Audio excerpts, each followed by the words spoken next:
we would now proceed and go towards the user profile. And I, in particular, want to show you this Sportinsel Taufkirchen entry here, meaning this was the default user being in place. And your user profile is especially useful for changing the name of that user profile. For example, you would have in here Sportinsel and Taufkirchen as the last name, and that is probably what you want to change.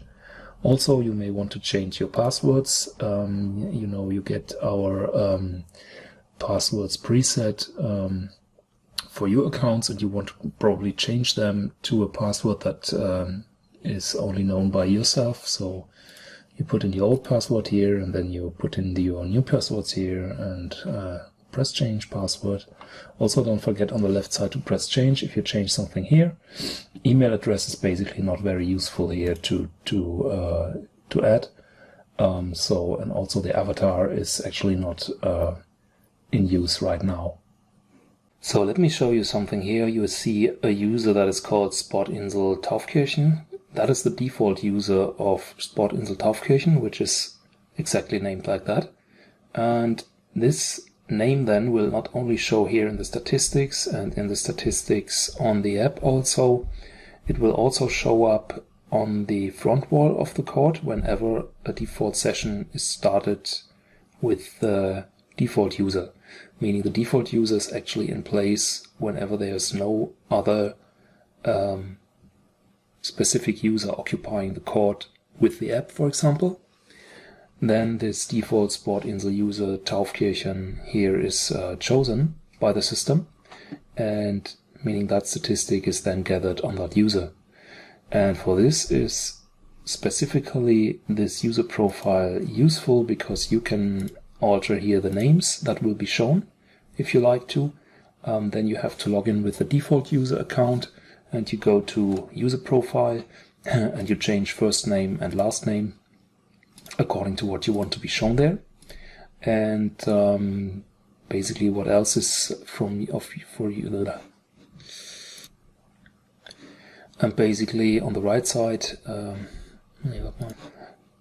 in this case, don't forget to press save down here. And on the right side here, you see the password section where you can change the password by entering the old password and then confirming both times the new password.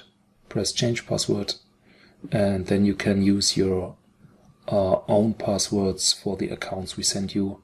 Remember, we sent you initially passwords that were chosen by us. So if you want to really be sure that only yourself can access your accounts, we recommend to change these passwords in this way. Now let's have a quick overview over all the roles that exist within your user accounts. We discussed already, or used all time now, the admin role, which gives you access to all these groups in the menu. And we have already also discussed the default user. Let me switch to the view that would have the default view user then visible. That would look basically like this. He only sees these three groups, and the dashboard is empty. You have the user profile and the manual. When I switch to the role that has actually limited access only, then this is the normal user, which is capable of seeing also the profile and the resources, as well as the dashboard and the pick game section. And the pick game section is also a little bit restricted.